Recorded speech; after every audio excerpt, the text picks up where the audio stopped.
I'm going to be showing you how to add a spoiler text in Reddit. So on Reddit, you can mark text as a spoiler so that other users have to click to reveal it. So the method depends on whether you're using the Reddit app, old Reddit, or Markdown. So if you're using a Reddit app on your iPhone, what you need to do is open the Reddit app first, and after you've done so, when writing a post or a comment, you need to type your text, and you need to highlight the text you want to mark as a spoiler. So let's just try it. Just open any comment section and just join the conversation. So you need to highlight the text you want to mark as a spoiler.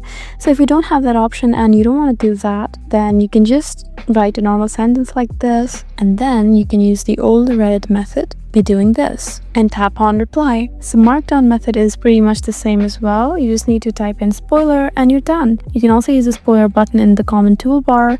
So spoilers work in posts, titles, and comments. So that's how you do it. That's how you add a spoiler text in.